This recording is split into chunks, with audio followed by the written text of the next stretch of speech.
Selamat datang di channel Cerita Kehidupan. Sebelum lanjut ke cerita selanjutnya, yuk subscribe dan like. Absen dulu di kolom komen ya ah. Suara detak jam dinding di ruang kerja itu terdengar seperti palu yang menghantam paku ke dalam peti mati. Fania berdiri mematung di depan lukisan abstrak yang menutupi dinding bagian tengah. Jemarinya yang ramping sedikit gemetar saat ia menyentuh bingkai kayu itu, lalu menggesernya perlahan. Di baliknya, tertanam sebuah kotak besi berwarna abu-abu baja, brankas yang selama 5 tahun ini menjadi simbol kemandirian dan harapan terakhirnya.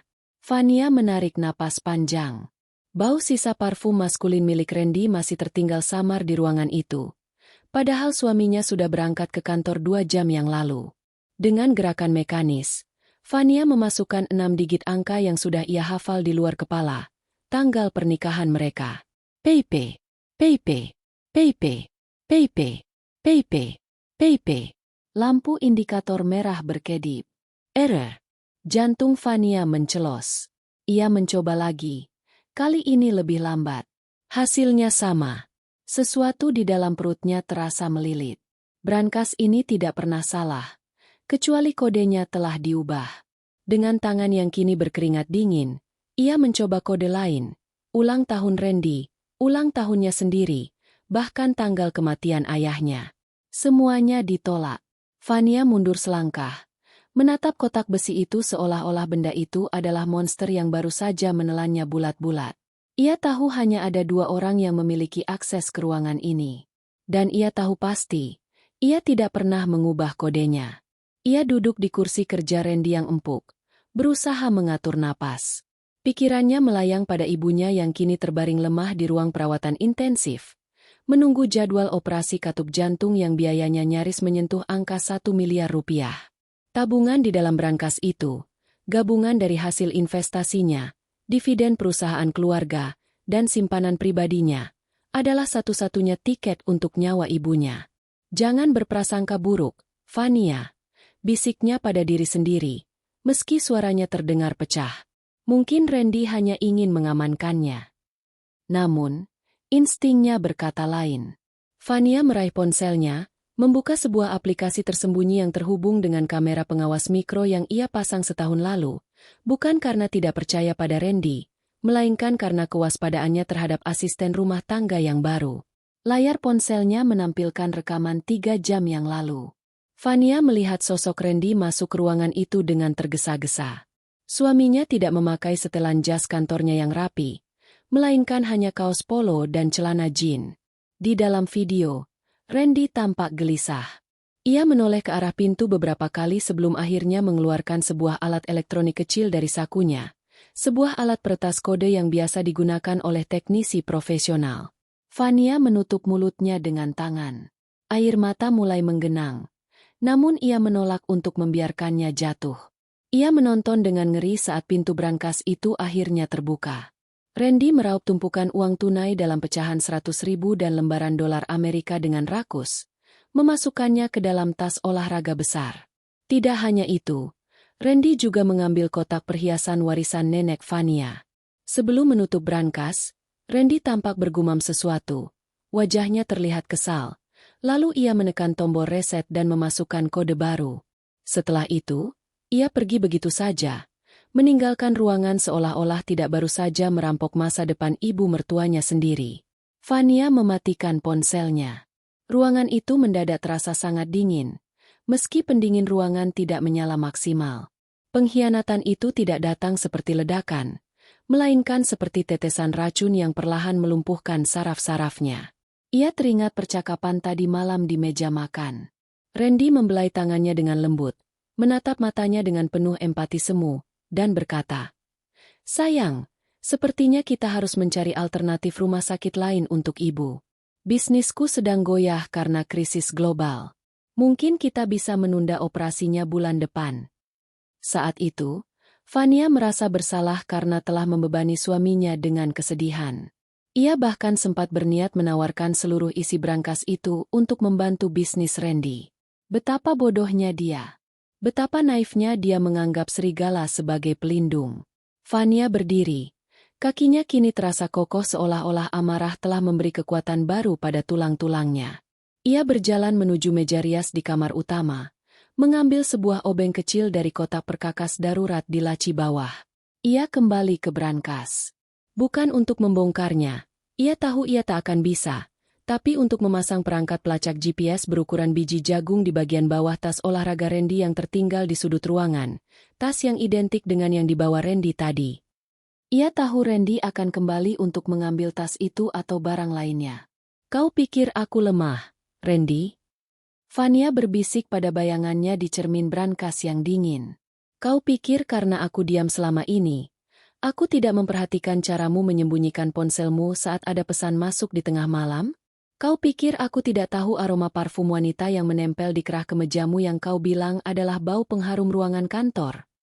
Fania menarik napas dalam-dalam, menyeka setetes air mata yang sempat lolos. Kesedihannya kini bermutasi menjadi sesuatu yang jauh lebih gelap dan tajam. Jika Randy menginginkan perang, maka Fania akan menyajikannya dalam sebuah perjamuan yang tak akan pernah dilupakan suaminya itu. Ia tidak akan melabrak Randy sekarang. Itu terlalu mudah.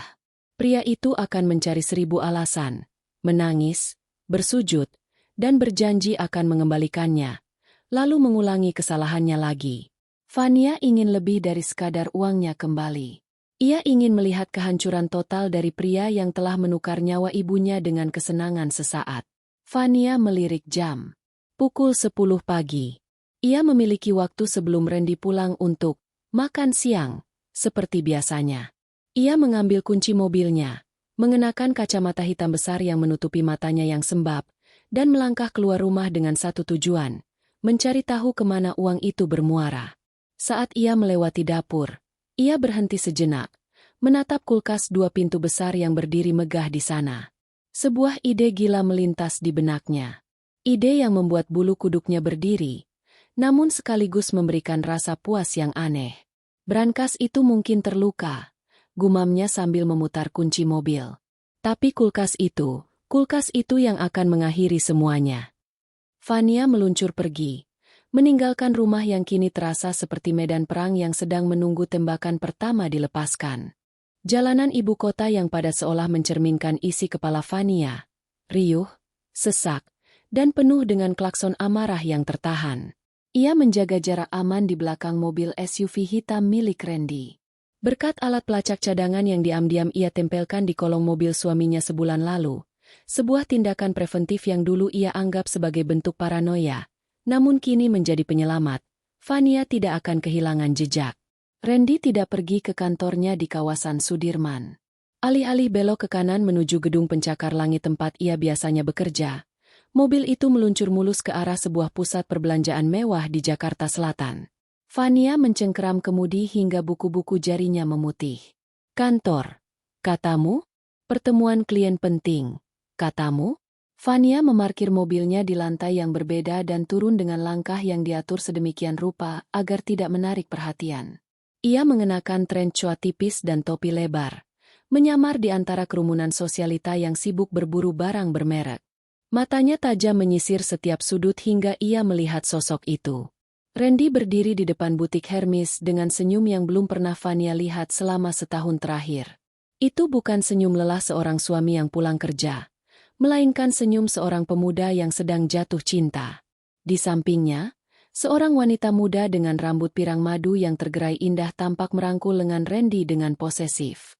Wanita itu mengenakan gaun ketat yang menonjolkan lekuk tubuhnya. Jauh berbeda dengan Fania yang belakangan ini lebih sering mengenakan daster atau pakaian kerja yang formal. Fania bersembunyi di balik pilar besar. Jantungnya berdegup kencang hingga telinganya berdenging. Ia melihat mereka masuk ke dalam butik. Dari balik kaca transparan yang mahal, drama itu tersaji dengan jelas. Randy menunjuk ke sebuah lemari pajangan khusus. Seorang pelayan dengan sarung tangan putih mengeluarkan sebuah tas tangan berbahan kulit buaya berwarna oranye cerah. Fania tahu tas itu. Birkin 25 Orange Poppy. Harganya setara dengan biaya perawatan intensif ibunya selama 2 bulan. Randy tampak mengangguk tanpa ragu saat pelayan menyebutkan harganya.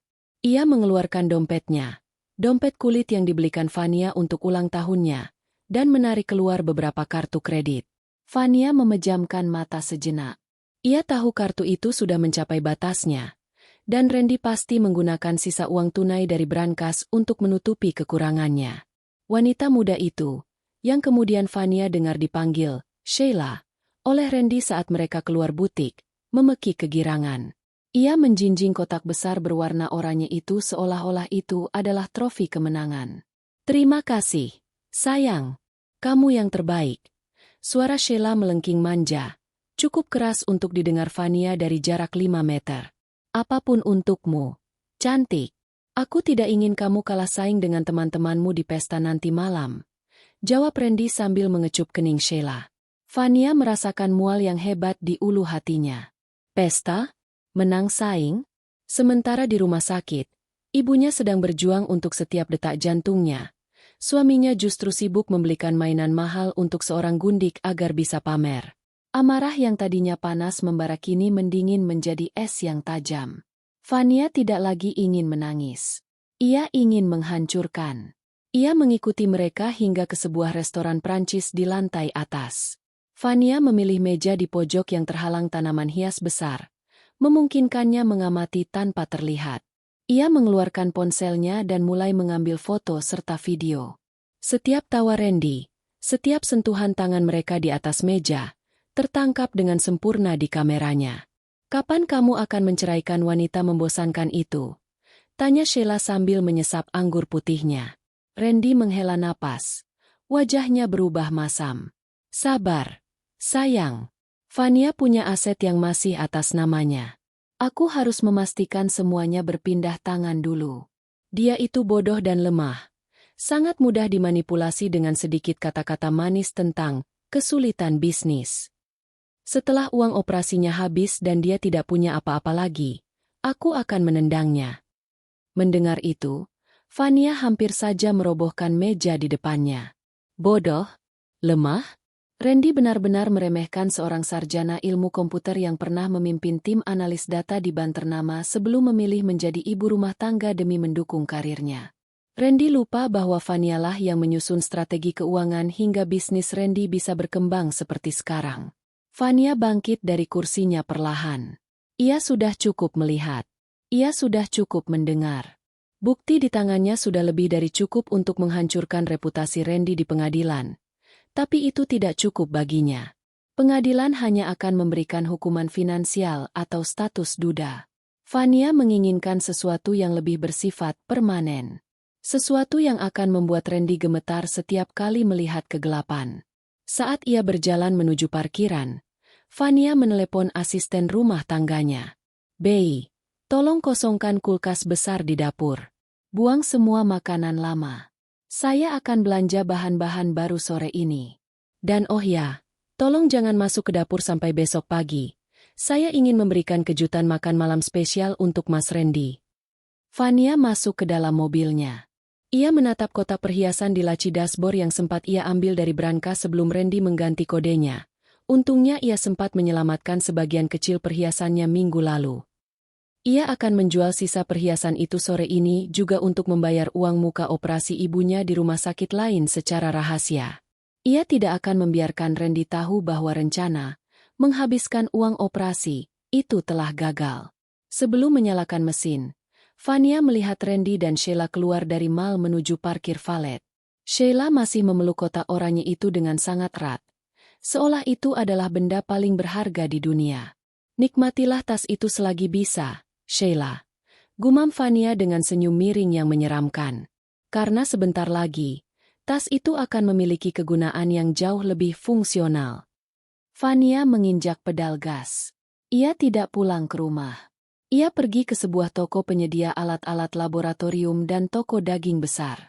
Ia butuh plastik kedap udara, cairan pengawet, dan pisau pemotong tulang yang baru.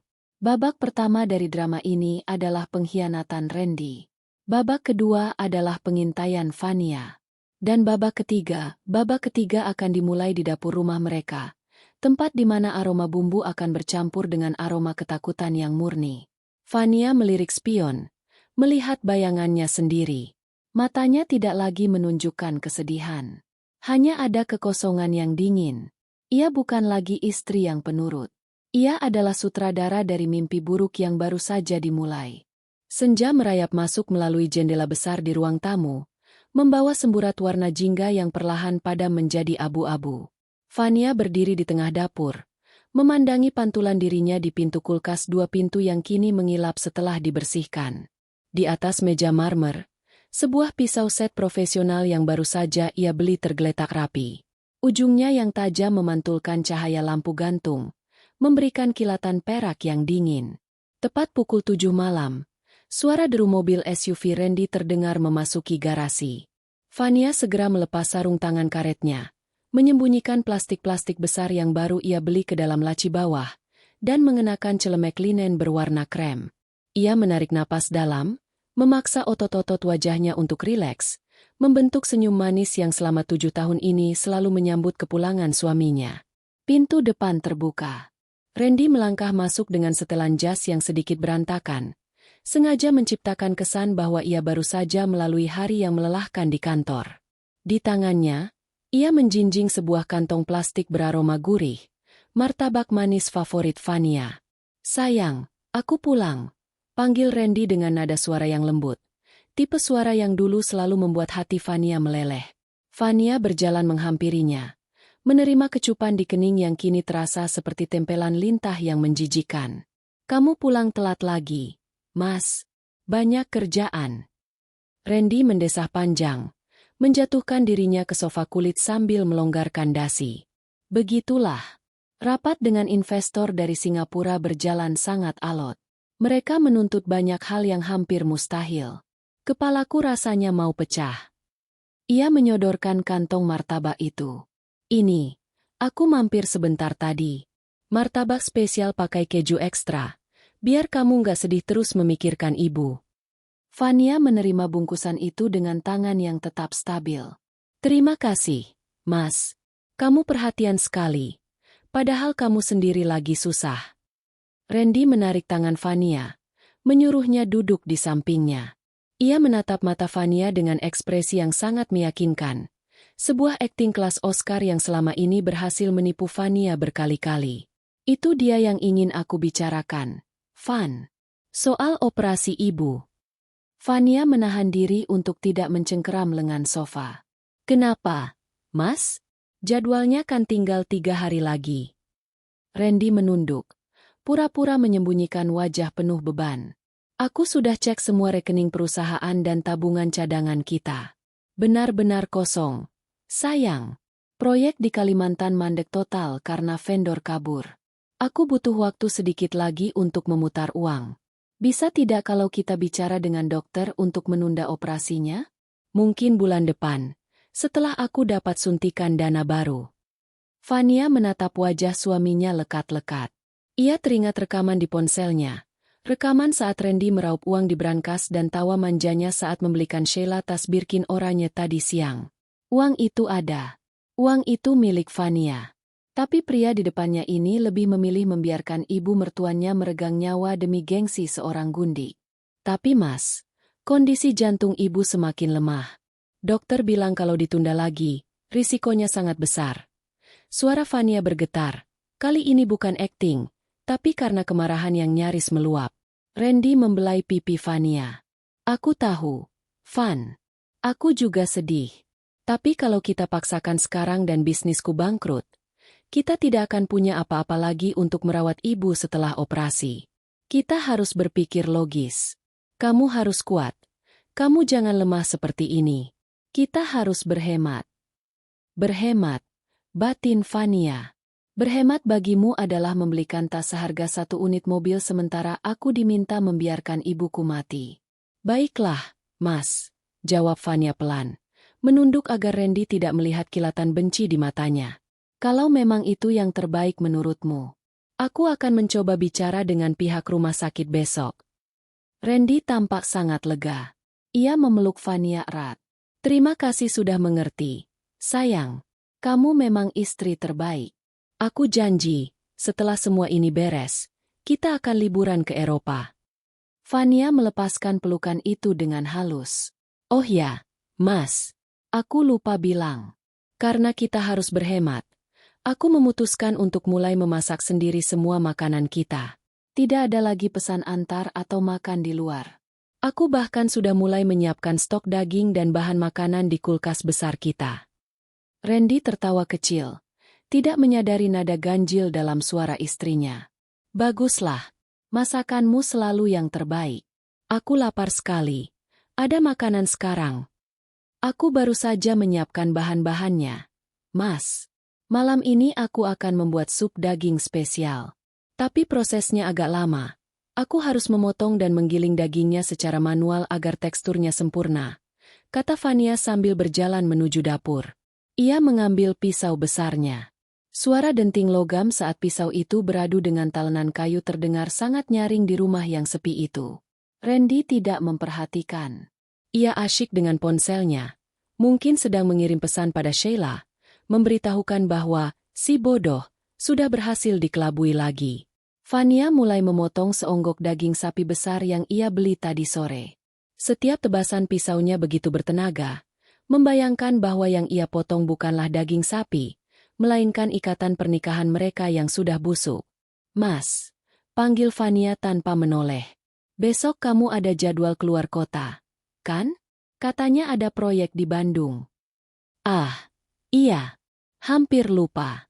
Aku berangkat besok pagi-pagi sekali dan mungkin baru pulang lusa malam. Maaf ya, aku tidak bisa menemanimu ke rumah sakit. Jawab Randy berbohong. Fania tahu betul. Besok Randy berencana membawa Sheila ke sebuah villa mewah di puncak menggunakan uang hasil curiannya. Tidak apa-apa, Mas. Pergilah. Selesaikan urusanmu. Fania tersenyum ke arah daging di depannya.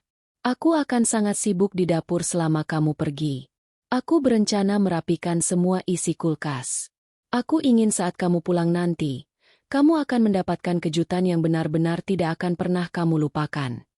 Randy berdiri, berjalan menghampiri Fania dan mencium bahunya. Aku jadi penasaran. Kejutan apa? Fania menoleh sedikit, memberikan senyuman paling manis namun paling dingin yang pernah ada.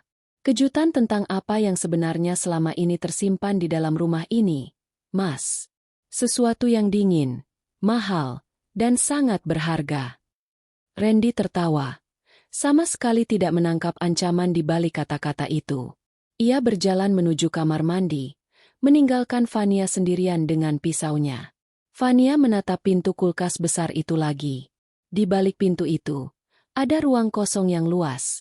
Ruang yang sebentar lagi akan diisi dengan sesuatu yang akan membuat jeritan Randy terdengar hingga ke ujung jalan. Strateginya sudah siap. Persiapannya sudah matang. Saat Randy pergi besok, perjamuan yang sebenarnya akan dimulai. Pagi itu, suara mesin mobil Randy yang menjauh dari garasi terdengar seperti melodi pembebasan bagi Fania. Melalui celah gorden kamar lantai 2, ia memperhatikan SUV hitam itu menghilang di tikungan kompleks.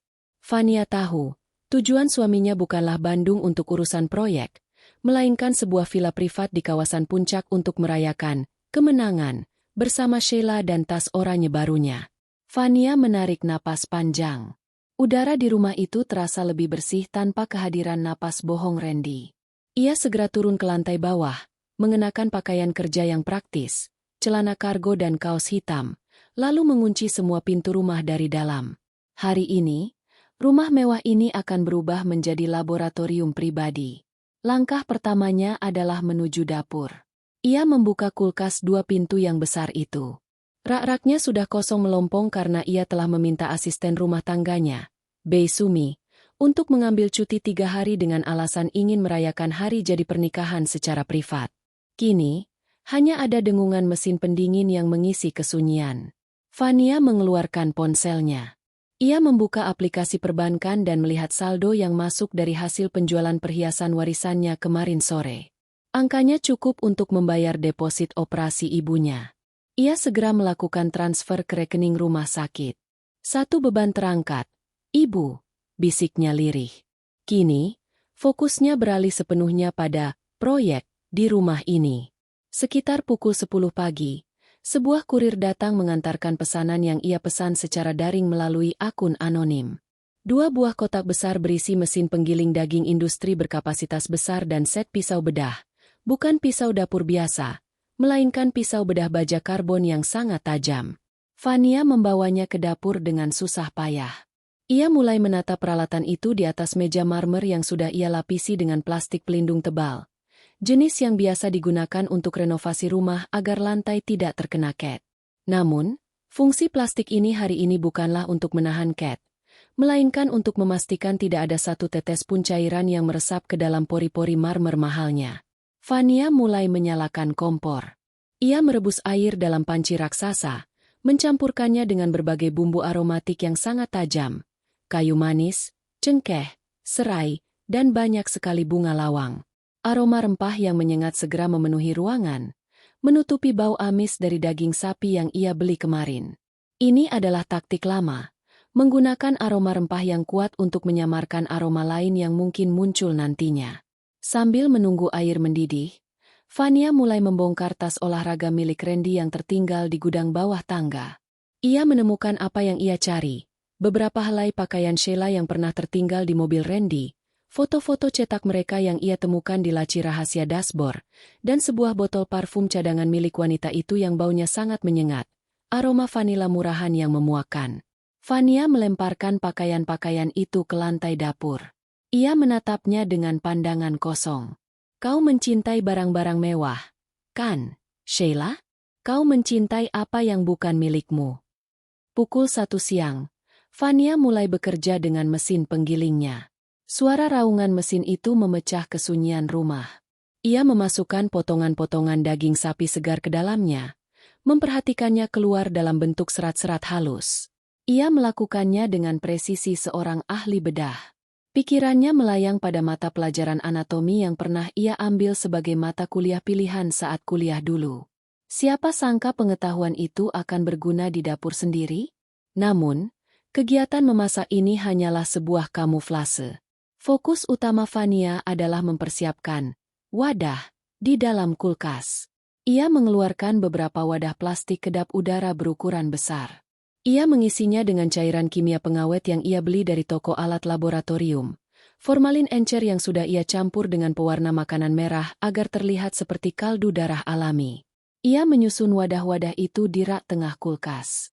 Di rak paling bawah, ia meletakkan sebuah nampan perak yang biasanya digunakan untuk menyajikan kalkun saat perayaan Natal. Nampan itu masih kosong, menunggu hidangan utama yang akan ia siapkan esok hari.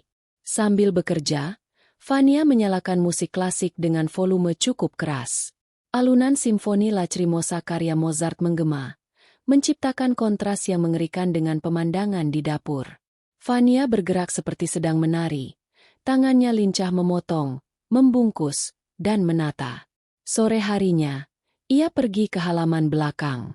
Ia membakar semua dokumen keuangan yang menunjukkan keterlibatan Randy dalam penggelapan dana perusahaan keluarga Fania. Ia sudah memindainya dan mengirimkannya ke pengacaranya dengan instruksi untuk melepaskannya hanya jika terjadi sesuatu padanya. Ia tidak ingin bukti fisik itu ditemukan oleh Randy jika suaminya itu menggeledah rumah dalam keadaan panik. Kembali ke dalam, Fania menatap hasil kerjanya. Dapur itu kini berbau seperti toko rempah-rempah yang bercampur dengan bau pembersih lantai yang sangat kuat. Ia membuka pintu kulkas sekali lagi. Uap dingin keluar, menyentuh wajahnya. Di sana, di dalam kegelapan yang diterangi lampu kecil kulkas, rencananya mulai terbentuk. Randy, kau bilang aku lemah karena aku hanya diam di rumah.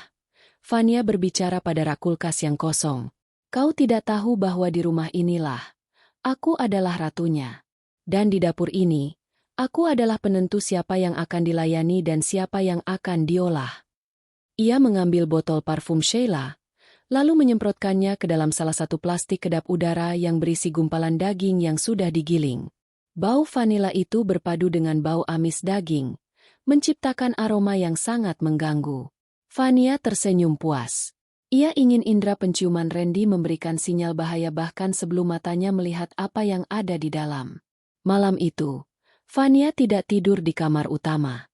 Ia tidur di kamar tamu, membiarkan kamar utama tetap rapi seolah-olah tidak ada orang di sana. Ia membutuhkan energi untuk hari esok. Hari di mana ia akan mengirimkan undangan spesial kepada Sheila. Undangan yang tidak akan bisa ditolak oleh wanita haus kemewahan itu. Sebelum mematikan lampu, Fania melihat kalender. Besok adalah hari di mana Randy dijadwalkan pulang di malam hari. Besok adalah hari di mana kulkas itu akan benar-benar terisi penuh. Selamat tidur, Randy.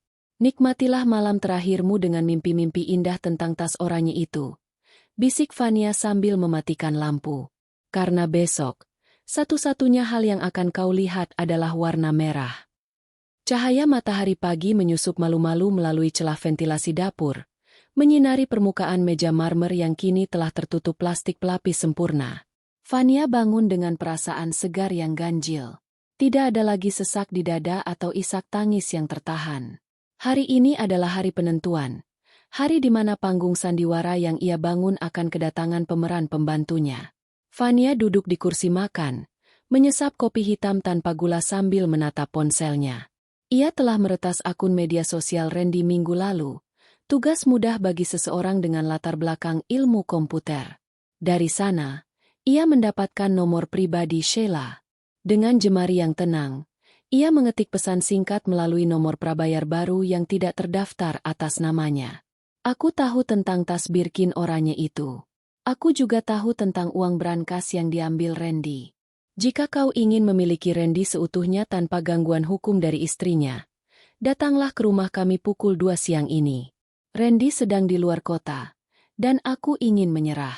Kita bicarakan pembagian aset agar aku bisa pergi dengan tenang. Fania meletakkan ponselnya. Ia tahu umpan itu terlalu manis untuk dilewatkan oleh wanita seperti Sheila. Bagi Sheila, ini bukan sekadar pertemuan.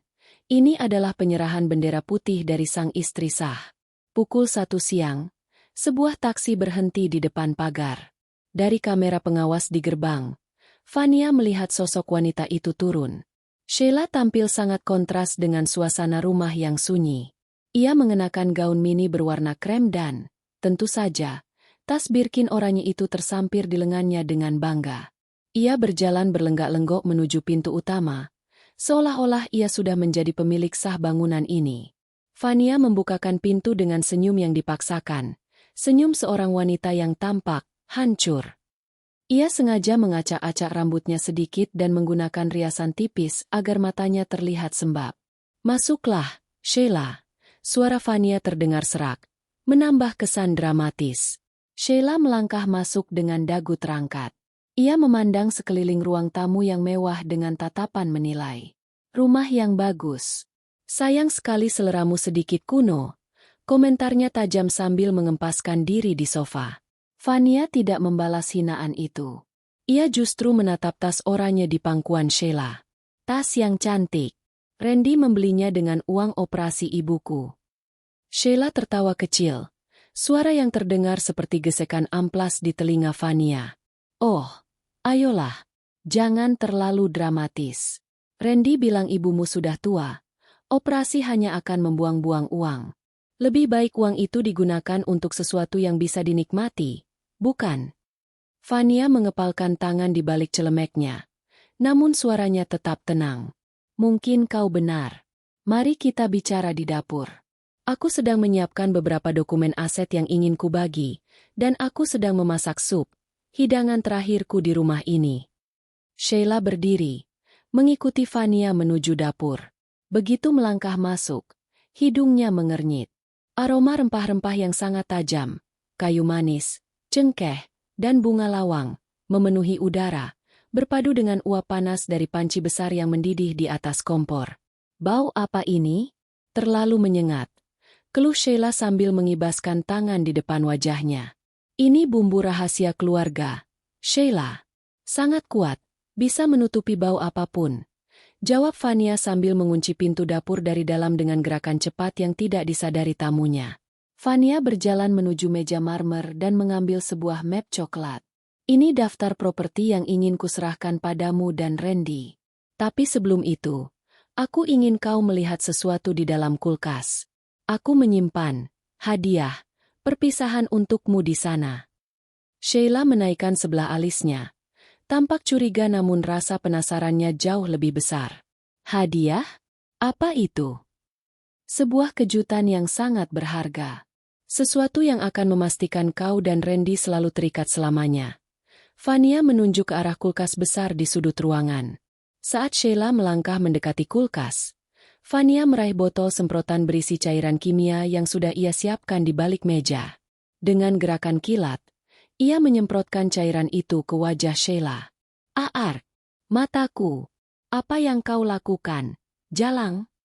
Sheila menjerit. Tangannya menutupi wajahnya yang terasa terbakar. Vania tidak membuang waktu.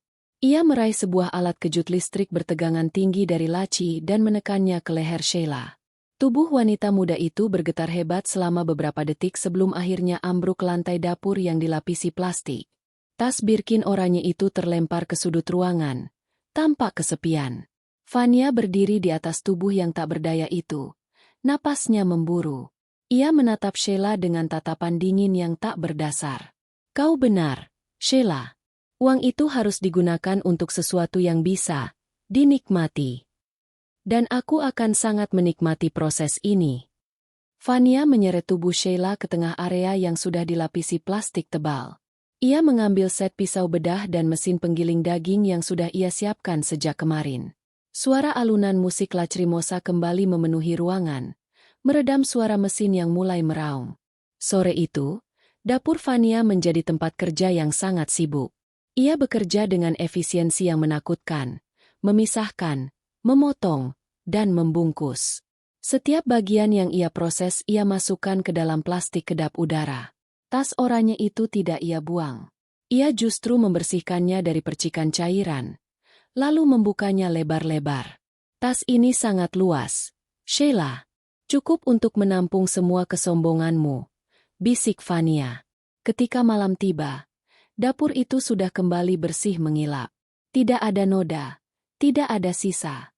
Aroma rempah-rempah masih menggantung kuat di udara, kini bercampur dengan aroma pembersih lantai yang tajam. Vania membuka pintu kulkas dan mulai menata hasil kerjanya. Di rak tengah, ia menyusun wadah-wadah plastik berisi daging yang sudah digiling rapi. Dan di rak paling bawah, di atas nampan perak yang megah, ia meletakkan tas Birkin oranye itu. Namun, tas itu kini tampak lebih penuh dan berat, dengan cairan merah gelap yang merembes tipis dari sela-sela jahitannya yang mahal. Vania menutup pintu kulkas dengan bunyi klik yang memuaskan. Ia kemudian mengirimkan pesan singkat kepada Randy menggunakan ponsel Sheila yang sudah ia ambil. "Sayang, aku ada kejutan untukmu di rumah. Aku masuk diam-diam lewat pintu belakang. Cepatlah pulang. Aku menunggumu di dapur. Jangan berisik. Aku ingin memberi kejutan untuk istrimu juga." Vania duduk di kegelapan dapur, menatap pintu kulkas yang dingin itu. Ia tahu Randy sedang dalam perjalanan pulang. Ia tahu sebentar lagi, jeritan yang ia tunggu-tunggu akan memecah kesunyian malam ini. Jalanan menuju kawasan puncak biasanya menawarkan ketenangan bagi Randy, namun sore itu, kabin mobil SUV-nya terasa mencekam. Sejak pukul 2 siang, ponselnya sepi.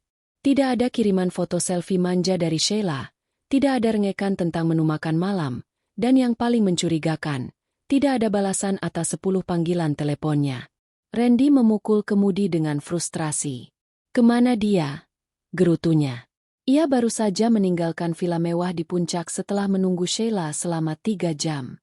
Wanita itu seharusnya menyusul dengan taksi setelah pamit ingin mengurus sesuatu di Jakarta. Randy mengaktifkan fitur Find My Phone yang diam-diam ia pasang di ponsel Sheila, bukan karena cinta, tapi karena ia tahu wanita itu sama liciknya dengan dirinya. Titik biru di layar ponselnya berkedip-kedip, menunjukkan lokasi yang sangat ia kenali. Jantung Randy seolah berhenti berdetak. "Rumahku?" bisiknya tidak percaya. Apa yang dia lakukan di sana?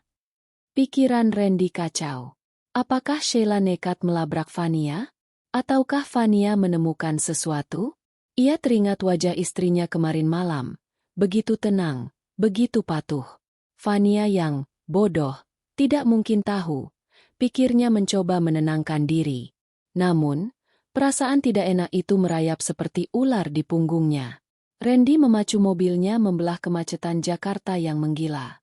Pukul 7 malam, Ia sampai di depan pagar rumahnya. Rumah itu tampak gelap. Hanya lampu teras yang menyala temaram. Sunyi yang tidak wajar. Biasanya, Bei Sumi akan menyalakan lampu taman. Tapi ia ingat Fania memulangkan asisten mereka itu. Ia masuk lewat pintu garasi. Langkahnya mengendap-endap.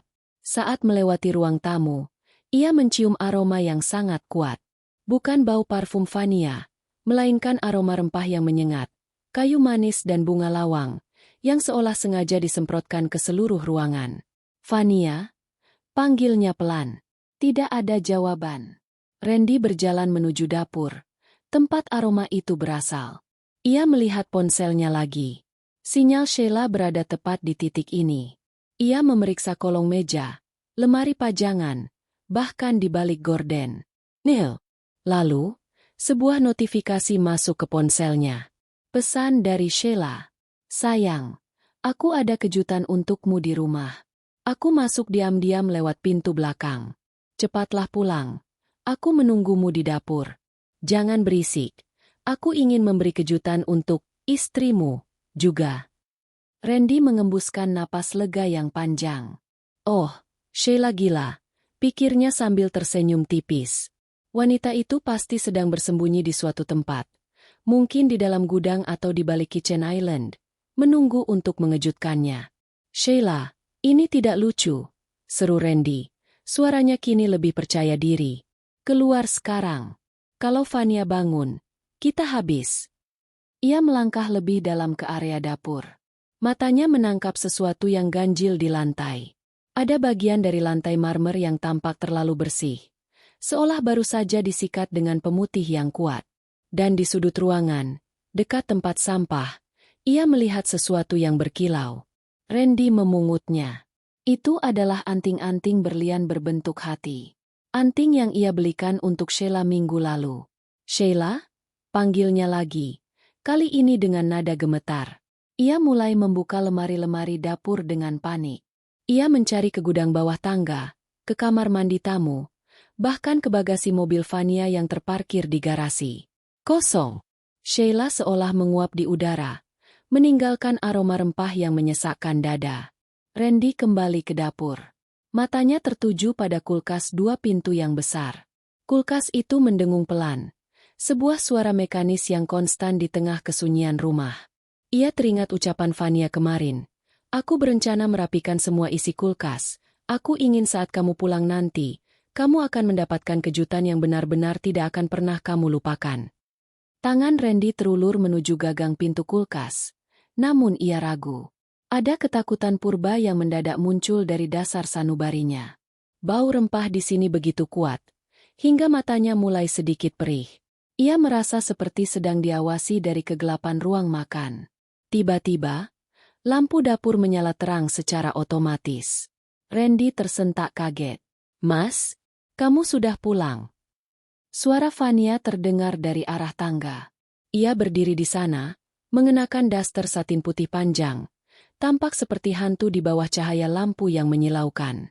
Wajahnya tenang. Matanya menatap Randy dengan kelembutan yang mengerikan. Fania, iya. Aku baru saja sampai. Proyek di Bandung selesai lebih cepat. Bohong Randy, berusaha menyembunyikan anting Sheila di saku celananya. Kenapa rumah gelap sekali? Dan bau apa ini? Fania berjalan mendekat. Langkah kakinya tidak bersuara di atas lantai. Aku baru saja selesai masak besar. Mas, aku membuat stok daging giling untuk sebulan ke depan. Seperti yang kubilang. Bau rempah itu untuk menghilangkan bau amis dagingnya.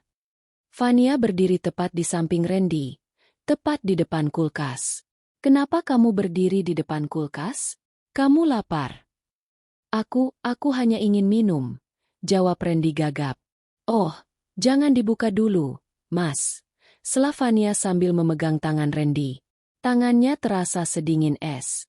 Aku baru saja menata isinya. Suhu di dalam belum stabil. Lebih baik kamu mandi dulu. Aku akan siapkan makan malam di meja. Ada kejutan spesial di dalam sana yang baru boleh kamu lihat saat perutmu benar-benar kosong.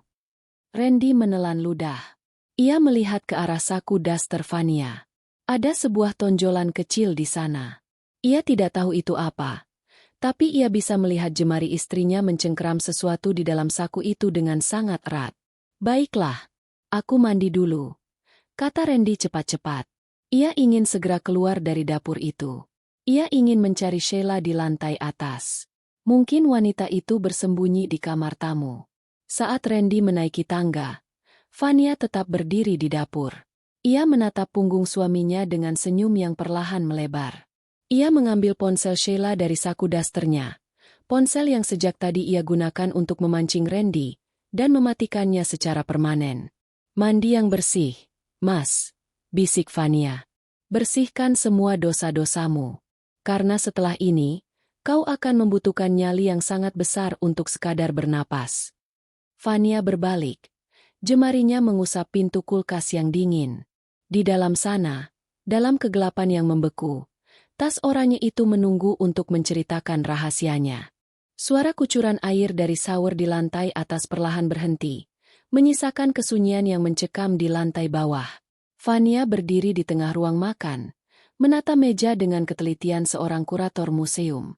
Taplak meja putih bersih membentang, di atasnya terdapat 2 piring porselen tipis, perangkat alat makan perak yang mengilap, dan 2 buah lilin aromaterapi yang baru saja ia nyalakan.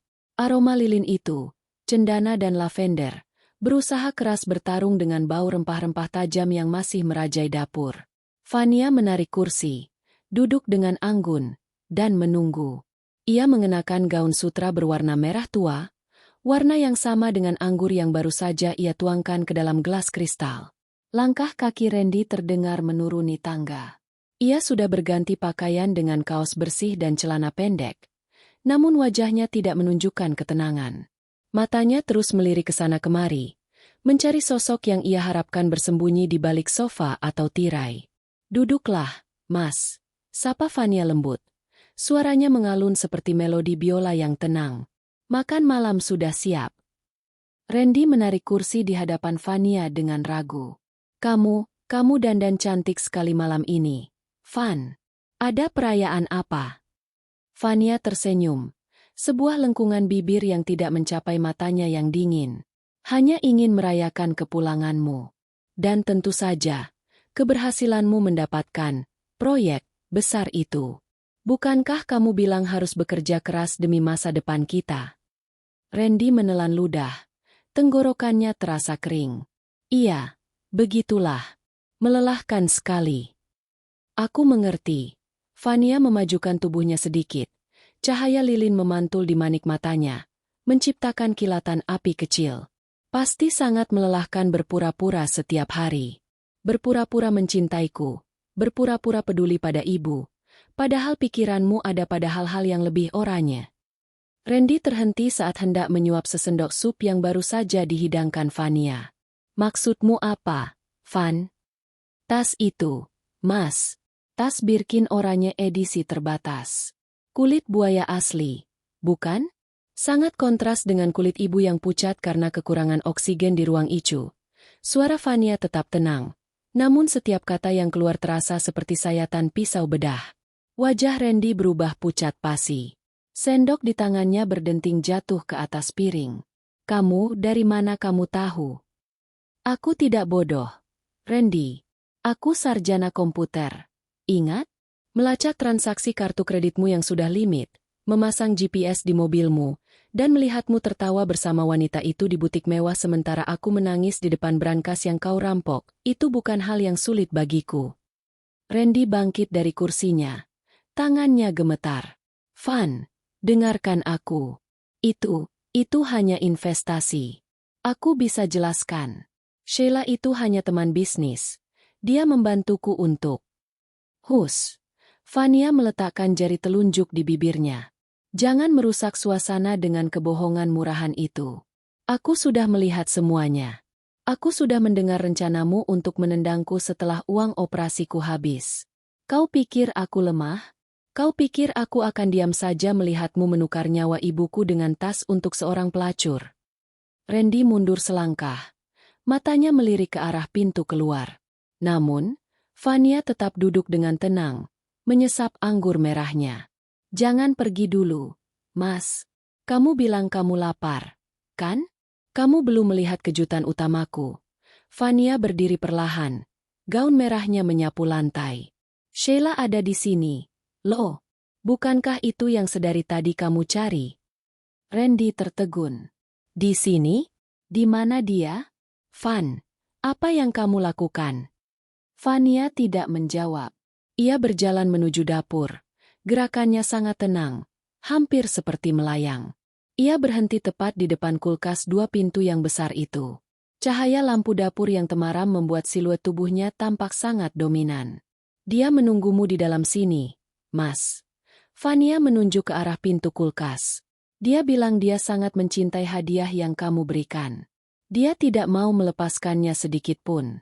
Bahkan, dia merasa tas itu sekarang sudah menjadi bagian dari dirinya. Randy merasa paru-parunya mengecil. Oksigen seolah menghilang dari ruangan itu. Aroma rempah yang tadi ia anggap biasa kini terasa seperti bau kematian yang disamarkan. Ia teringat anting-anting di sakunya. Ia teringat betapa bersihnya lantai dapur tadi. Buka pintunya, Randy, perintah Fania. Suaranya kini berubah menjadi dingin dan tajam seperti es.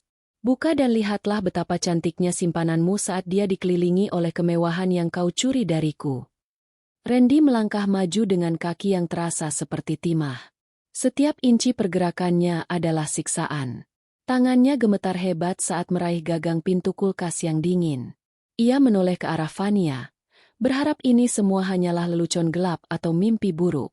Namun, Fania hanya berdiri di sana dengan tatapan kosong, menunggu sebuah kehancuran. Buka sekarang, atau aku yang akan membukanya untukmu, desis Fania. Dengan satu tarikan napas pendek yang terputus-putus, Randy menarik pintu kulkas itu hingga terbuka lebar. Uap dingin segera menyembur keluar, membawa serta aroma tajam yang membuat perut Randy bergejolak hebat. Lampu di dalam kulkas menyala, menyinari isi rak dengan sangat jelas. Randy mematung. Matanya melebar hingga batas maksimal. Di rak paling bawah, di atas nampan perak yang megah, tas Birkin oranye itu duduk dengan angkuh. Tas itu tidak lagi kosong. Tas itu tampak menggembung, penuh sesak dengan sesuatu yang merah dan basah. Cairan pekat merembes keluar dari ritsletingnya yang terbuka sedikit, menetes ke atas nampan perak dengan bunyi tik-tik-tik yang ritmis. Dan di samping tas itu, tergeletak potongan kain gaun krem yang dikenakan Sheila tadi siang, kini compang-camping dan bersimbah darah. Randy ingin berteriak, namun suaranya tercekat di tenggorokan. Ia jatuh terduduk, tangannya mencengkeram lantai marmer yang dingin, sementara matanya tetap terpaku pada isi kulkas yang mengerikan itu. Kenapa, Mas? Bukankah itu yang kau inginkan? Fania berbisik tepat di telinga Randy. Uangku, tas itu, dan Sheila, sekarang mereka semua bersatu di dalam sana. Abadi. Lampu neon di dalam kulkas berkedip sekali, menciptakan efek stroboskopik yang membuat pemandangan di depannya tampak seperti potongan film horor yang nyata. Randy masih terduduk di lantai. Napasnya tersengal-sengal seperti ikan yang dikeluarkan dari air. Matanya yang membelalak tak mampu beralih dari nampan perak di rak bawah. Cairan merah pekat yang menetes dari tas Birkin oranye itu kini telah membentuk genangan kecil yang mulai membeku karena suhu rendah. Fania, apa yang kau lakukan? Suara Randy nyaris tidak terdengar, hanya berupa bisikan parau yang penuh kengerian. Fania berdiri tegak di samping kulkas, tangannya bersedekap. Cahaya putih dari dalam mesin pendingin itu menyinari separuh wajahnya, menciptakan bayangan gelap yang tajam di sisi lainnya. Ia tampak seperti dewi pembalas dendam yang bangkit dari mitologi kuno. Aku hanya merapikan aset kita, Mas, jawab Fania datar. Bukankah kau yang mengajariku tentang efisiensi? Kau mengambil uangku untuk membeli tas ini, dan kau menggunakan tas ini untuk membeli cinta wanita itu. Jadi, secara logis, tas ini adalah wadah yang paling tepat untuk semua yang tersisa darinya. Randy mencoba bangkit, namun kakinya terasa lemas seperti jeli. Ia merangkak mundur, menjauh dari pintu kulkas yang masih terbuka lebar, membiarkan uap dingin menyelimuti kakinya. Kau gila. Kau membunuhnya. Kau membunuh Sheila. Fania tertawa kecil. Suara tawa itu terdengar sangat jernih, namun dinginnya sanggup menembus tulang sumsum Randy. Membunuh? Itu kata yang sangat kasar. Sayang, aku lebih suka menyebutnya sebagai proses pengembalian. Dia mengambil apa yang bukan miliknya. Jadi aku mengembalikan esensi dirinya ke dalam benda yang sangat dia puja. Vania melangkah maju, memaksa Randy untuk terus mundur hingga punggung suaminya membentur kaki meja makan.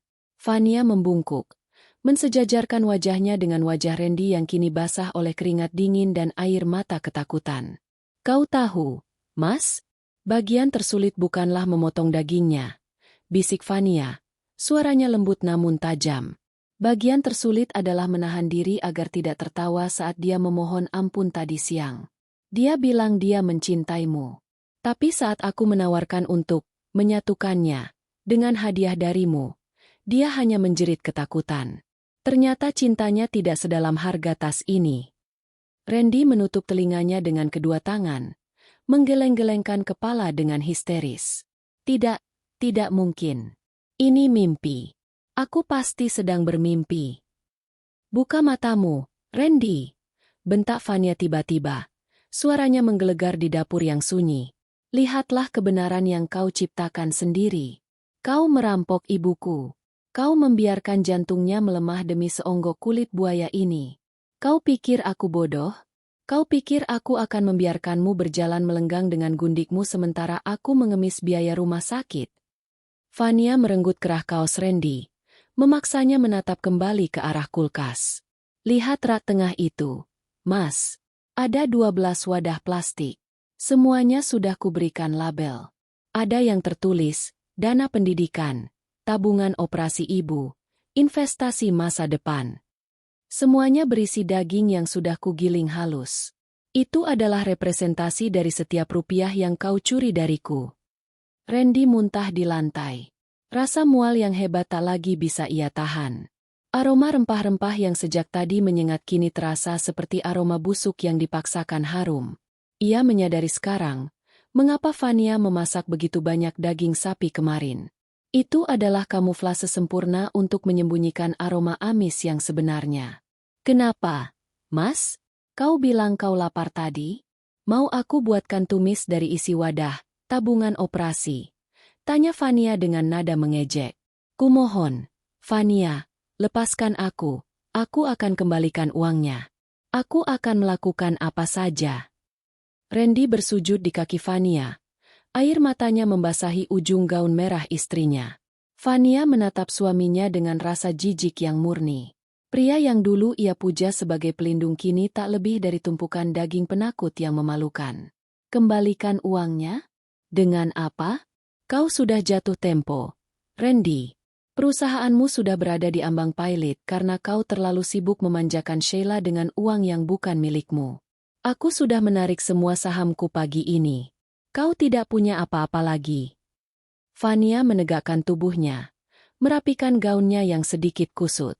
Ia berjalan menuju meja dapur dan mengambil sebuah tablet digital. Ia menyalakannya dan memperlihatkan layar kepada Randy. Di sana, terpampang data transaksi real-time dan rekaman pengakuan Randy saat mengambil uang di brankas yang sudah diedit dengan sangat rapi, ditambah dengan cuplikan video perselingkuhannya. Ini semua akan terkirim ke Dewan Komisaris kantormu dan ke pihak kepolisian dalam waktu 10 menit. Kecuali. Vania menggantung kalimatnya. Kecuali apa? Apapun. Vania. Aku akan lakukan apapun. Teriak Randy putus asa. Vania tersenyum miring. Kecuali kau membantuku merapikan sisa kekacauan ini. Aku ingin kau sendiri yang menutup pintu kulkas itu. Aku ingin kau yang memeluk tas oranye itu untuk terakhir kalinya. Sebelum kita menyambut tamu yang akan segera datang. Randy menatap pintu kulkas yang terbuka. Uap dinginnya kini terasa seperti napas kematian. Ia menyadari bahwa ia tidak punya jalan keluar. Vania telah menutup semua celah. Di luar sana, suara sirene polisi sayup-sayup mulai terdengar dari kejauhan, membelah kesunyian malam. Vania berjalan menuju pintu belakang, membukanya sedikit untuk membiarkan udara segar masuk. Ia menoleh ke arah Randy yang masih gemetar di lantai. Waktumu hampir habis. Mas, polisi akan segera sampai atas laporan. pembunuhan berencana, yang dilakukan oleh seorang suami yang kalap karena perselingkuhannya terbongkar. Dan aku hanyalah istri yang malang, yang baru saja pulang dan menemukan suaminya sedang memeluk tas berdarah di depan kulkas. Randy menyadari jebakan terakhir Vania. Ia bukan hanya ingin membunuh Sheila, ia ingin menghancurkan Randy tanpa harus mengotori tangannya di mata hukum. Vania telah menyiapkan panggung di mana Randy adalah sang monster, dan Vania adalah korban yang suci. Selamat menikmati kedinginan itu, Mas. Bisik Vania sebelum melangkah keluar menuju taman belakang yang gelap, meninggalkan Randy sendirian dengan jeritan batinnya di depan pintu kulkas yang masih terbuka lebar. Suara sirene polisi menyalak di kejauhan, membelah keheningan malam perumahan elit itu seperti pisau yang mengoyak kain sutra. Cahaya biru dan merah mulai memantul di jendela kaca ruang tamu, menciptakan bayangan yang menari-nari liar di dinding. Namun, di dalam dapur, waktu seolah berhenti berputar. Randy masih bersimpuh di atas lantai marmer yang kini terasa seperti bongkahan es. Matanya yang memerah dan berair menatap nanar ke arah isi kulkas yang terbuka lebar. Ia mencoba menutup matanya. Namun bayangan tas Birkin oranye yang menggembung dengan cairan merah itu justru semakin jelas terpatri di benaknya. Aroma rempah tajam yang bercampur dengan bau besi dari darah segar kini memenuhi paru-parunya, membuatnya terbatuk-batuk hingga dadanya terasa sesak. Vania! Vania, kumohon. Randy berteriak. Namun suaranya hanya berupa lengkingan pecah yang menyedihkan. Vania tidak ada di sana. Istrinya telah menghilang ke kegelapan taman belakang, meninggalkannya sendirian sebagai pemeran utama dalam panggung pembantaian ini. Randy mencoba bangkit. Tangannya yang gemetar meraih pinggiran meja dapur untuk menopang tubuhnya. Ia harus melarikan diri. Ia harus membuang isi kulkas itu. Ia harus melenyapkan bukti-bukti ini. Namun, kakinya seolah terpaku di lantai. Saat ia mencoba melangkah, ia terpleset oleh genangan muntahnya sendiri dan cairan merah yang merembes dari rak bawah kulkas. Randy terjatuh dengan wajah nyaris menghantam nampan perak itu. Pada jarak sedekat itu, ia melihatnya. Di sela-sela resleting tas yang terbuka sedikit, ada sesuatu yang berkilau di antara gumpalan daging merah. Itu adalah cincin pertunangan Sheila. Cincin yang baru saja ia bayar cicilannya bulan lalu menggunakan uang tabungan operasi Ibu Vania. Cincin itu kini tersemat pada sesuatu yang tidak lagi berbentuk jari manusia.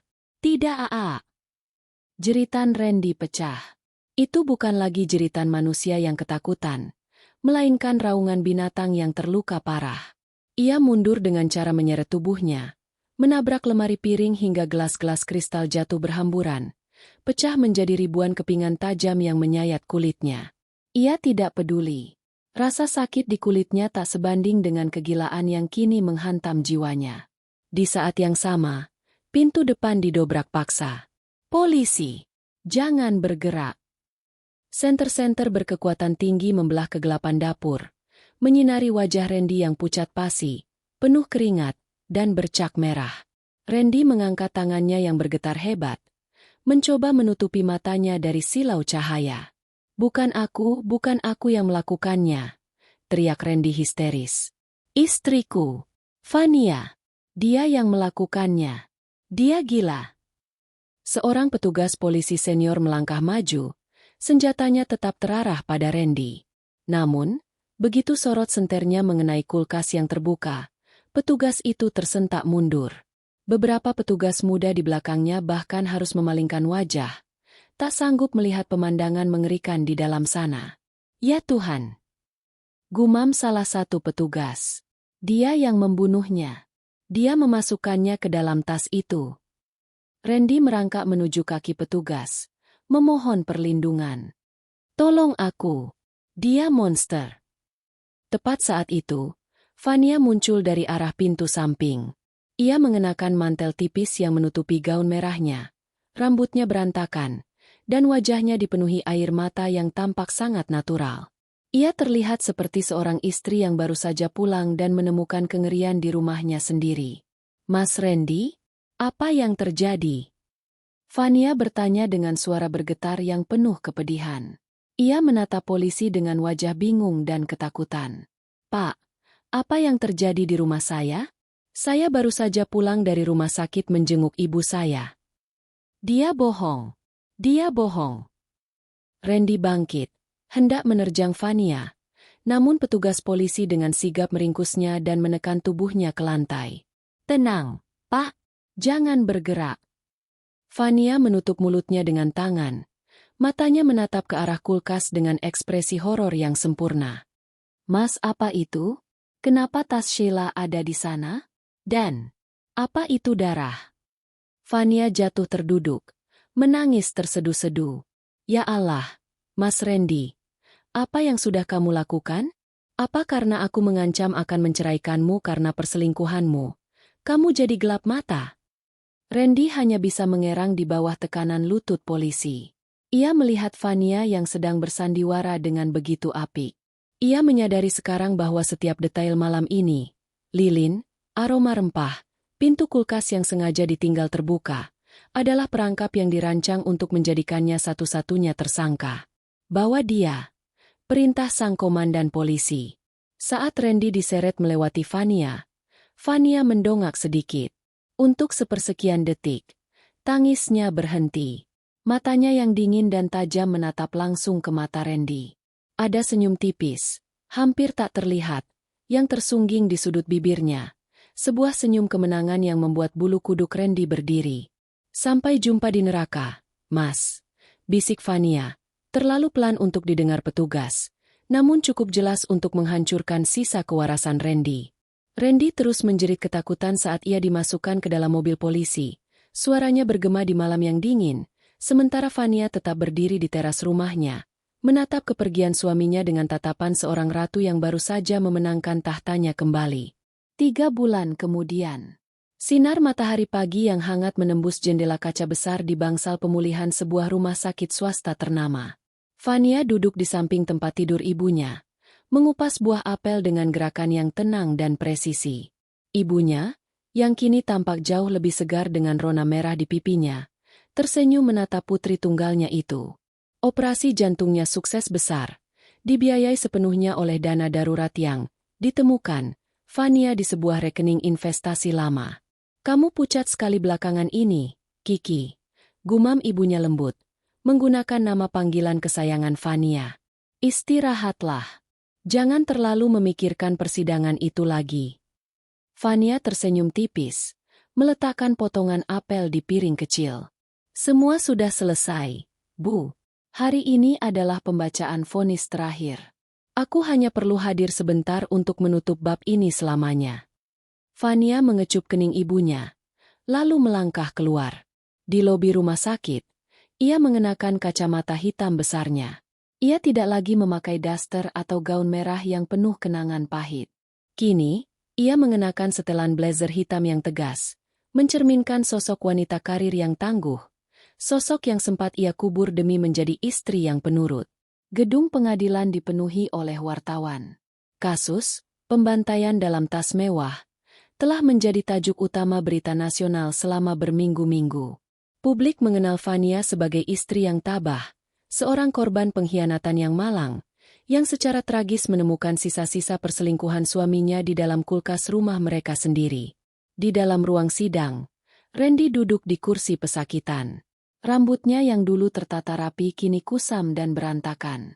Matanya cekung, terus-menerus melirik ke sudut-sudut ruangan seolah-olah ia melihat bayangan tas oranye yang menghantuinya setiap malam di sel isolasi. Tim pengacaranya mencoba menggunakan pembelaan, gangguan jiwa, mengklaim bahwa Randy mengalami halusinasi hebat, namun bukti-bukti forensik berkata lain. Rekaman pengakuan Randy tentang pencurian uang brankas, yang dikirim anonim ke polisi, ditambah dengan sidik jarinya yang ditemukan di gagang pintu kulkas dan nampan perak, serta motif perselingkuhan yang kental, membuat posisinya tak tertolong.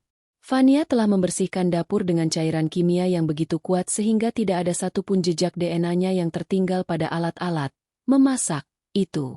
Semua sidik jari yang ada adalah milik Randy, karena Fania memastikan suaminya memegang semua benda itu saat ia sedang panik. Menyatakan terdakwa Randy Pratama bersalah melakukan pembunuhan berencana dan penggelapan dana, dengan hukuman penjara seumur hidup. Hakim mengetukkan palunya. Tok! Randy menjerit. Ia berdiri dan menunjuk-nunjuk ke arah Fania yang duduk di barisan depan. Dia yang melakukannya. Lihat matanya. Dia iblis. Dia memasaknya. Petugas keamanan segera menyeret Randy keluar ruang sidang saat ia mulai meracau tentang aroma kayu manis dan kulit buaya. Fania bangkit dari kursinya tanpa ekspresi. Ia berjalan keluar gedung pengadilan, mengabaikan serbuan pertanyaan dari para jurnalis. Ia masuk ke dalam mobil Toyota Yaris miliknya, menyalakan mesin, dan menarik napas panjang. Udara di dalam mobilnya beraroma jeruk segar. Tidak ada lagi sisa aroma rempah-rempah yang memuakkan itu.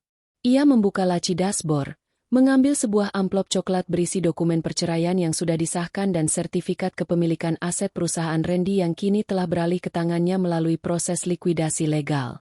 Randy pikir Fania lemah karena diam. Namun ia lupa bahwa seorang analis data tahu cara menghancurkan sistem dari dalam tanpa meninggalkan jejak. Fania mengemudikan mobilnya menuju pesisir pantai. Ia turun di sebuah dermaga kecil, membawa sebuah kotak kecil. Di dalamnya ada kunci brankas lama dan anting-anting milik Sheila yang sempat ia ambil dari saku Randy sebelum polisi datang. Ia melemparkan benda batu itu ke tengah laut. Plung! Tabunganku sudah kembali, Mas. Bisik Fania pada angin laut. Tapi bukan dalam bentuk uang. Melainkan dalam bentuk nyawa ibu dan kebebasanku. Fania kembali ke mobilnya. Ia melihat ponselnya. Ada notifikasi dari saluran YouTube miliknya yang kini mulai berkembang. Tempat ia berbagi tips tentang manajemen keuangan dan seni memasak yang elegan. Ia tersenyum miring. Dunia mungkin melihatnya sebagai wanita yang hancur. Namun Fania tahu kebenarannya. Ia adalah sutradara dari takdirnya sendiri. Dan di dalam kulkas barunya yang bersih di apartemen barunya, hanya ada buah-buahan segar dan air mineral. Tidak ada rahasia. Tidak ada darah. Fania menginjak pedal gas, meninggalkan masa lalunya di belakang. Ia siap memulai bab baru, hidup sebagai Kiki yang bebas, kaya, dan tak tertandingi.